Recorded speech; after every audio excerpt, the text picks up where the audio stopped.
there was a spin-off, if there was a kind of, what were the Bastards being Rambo would be like, going off being these kind of, they scalp Nazis, and they kind of do things like that you're like, oh, okay, like, you don't see a lot of it. I mean, you do see, like, I'm not saying you don't see it, but you don't see it as much as, like, it's not like they storm a camp of Nazis and everything is this just disgusting, gigantic limbs, and, like, that's kind of saved in a way, and it is kind of like in Kill Bill, where you go Pai Mei and he's dangerous, but you never see scenes of him kind of attacking thousands of people, but it's inferred this guy knows how to kill. So I hope that's something, because Eli Roth and he's the director of Hostel, he's been cast as the bear Jew, I guess is what they call him, that he basically beats up Nazis with a bat. And I was just thinking, and I'm hoping he can play that right, because when I think of Eli Roth as that, I'm gonna go like, like, really, him? He's the one that, I hope that works out. I'm gonna give credit, maybe he can pull out a really cool performance, but usually when you think, like, I just think of it like, that person is supposed to be, you're supposed to, I don't know how to explain it, but, like, it's like, that's like casting me as, like, the teeth biter of Balls or something. Like, it's like, you're like, really, him? Like, you don't believe it? Like, well, you can with me, I look like a crazy ass anyway, but, like, you want to believe that, like, this is a person who's beat up and viciously mauled and destroyed hundreds of Nazi men in his life. And when I thought Eli Roth, I went, like, really? Him? Like, so I really hope that that's something that they can, I really hope that with the direction that it's played off as I believe it, and it's not like saying, oh, Sofia Coppola is, the Corleone or something, where it's like, you don't want it to be something, like, I was thinking, like, when I think Javier Bardem killer, I think, oh, when I watch No Country, I go, yeah, I see it. But with this, like I said, I understand why they don't, because later in the thing, he's a little bit more funny, so I get why. There's a little tongue-in-cheek with Italian dialogue that I was like, okay, maybe they don't want a complete seriousness, but like I said, I'm hoping that it comes off through maybe performance that I can believe enough, and I'm not sitting there watching it going, these seem like actors thrown in that situation. Like, it's like, oh, that's the actor playing it, that, like, as opposed to the character actor, where it's like, oh, that's just, X person was thrown in to be this, and like, I hope I can believe. All I'm saying is, I hope Eli Roth can make me believe he can bash my face in with a bat when I come watch this. So that's one of the things that I was saying. Other than that, I mean, it's really good. I mean, it's a really good, it's a solid screenplay. My problem, I guess, if I have a problem, is I guess the ending is my biggest gripe with this. Is that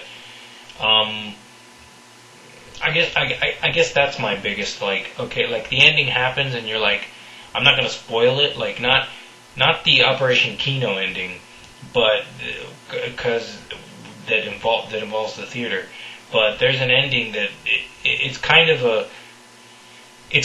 just seems like it was like the final line is a tongue-in-cheek of, he's referencing himself, and that's fine. But the way that it arrives is just kind of like, it just, from what I was reading, it felt like an ending of saying, oh, we can't just end it like this with this guy or whatever. It's like, it's kind of like, to me it felt like when you watch Bad Boys and, Martin Lawrence and Will Smith are there, and it's like, yo, man, it's over, we're gonna go. Yeah, alright, we going. You going to prison. And then it's like, he reaches for the gun in his leg, and it's like, and then, it's like, it felt like that, where it was just like, it was like, oh yeah, we had such a strong ending with the Kino, and then it was like, oh yeah, gun and shoulder, we've got the comeuppance scene, and you're like, huh, and I understand why it's there because of all those final line, but it was just something felt like the tone of it just felt like it was just like it just from what I was like I just felt like, well, I didn't buy that much. I was just like, oh, this is gonna be, it just seems like it's like it just seemed like happy, like, hey, he's gonna get it too, don't worry. And it was just like, and I didn't, and I personally, I felt like that wasn't, honestly, I don't know how to explain it, that wasn't, I hope if there's being any rewrites or whatever changes, that seemed like Luke Skywalker, like if you have Luke Skywalker and you have Darth Vader, then Luke and Darth Vader resolve their issues.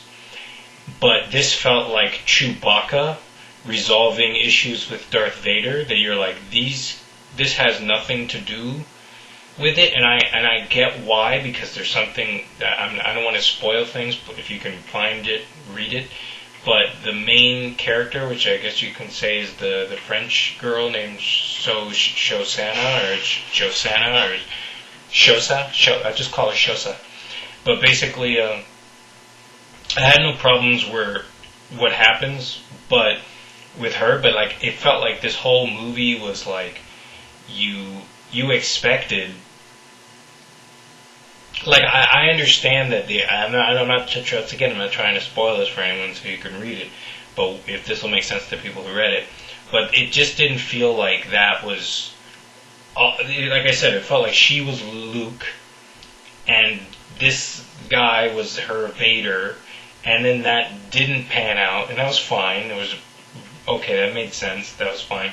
But then it was just like, oh, we've got to, it was like when Han Solo just kind of swoops in and shoots, in the Death Star and just, you're all clear, kid, and then, Vader just kind of flips off, and you're like, it just felt like this, where it was just like, you never feel, I don't know how to say it, you just, like I said, it just feels tacked on. It just feels like, I just didn't feel it as much. Maybe, like I said, depending on any rewrites or how it's shot, I just didn't feel that the comeuppance was strong enough in a way. It just feels like it arrived, and like I said, I'm not saying that I like the fact that, like, just to explain, not to spoil it, but I guess from this point there will be spoilers, so stop and go read it, and I'll just speak in spoilers, so bye. But okay, the spoiler that I mean is that basically Lieutenant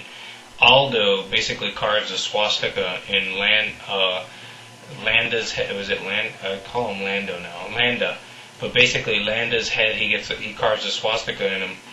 And then the whole story was built up basically to showing that Shosanna or whatever, that her parents were gunned down by Landa, and that she was going to burn him down in the theater. And you were expecting that in some fashion that she would do something to him, and I'm glad, I'm just saying I'm glad that she doesn't. I'm not saying that I want there to be some kind of quick resolution. I'm glad that where her arc ends in the projection room, that was fine, and she has that scene of tension with him where she thinks that he might make her, and she ends up, she kind of pees herself. So I was fine with that, but I'm saying, like, what I'm trying to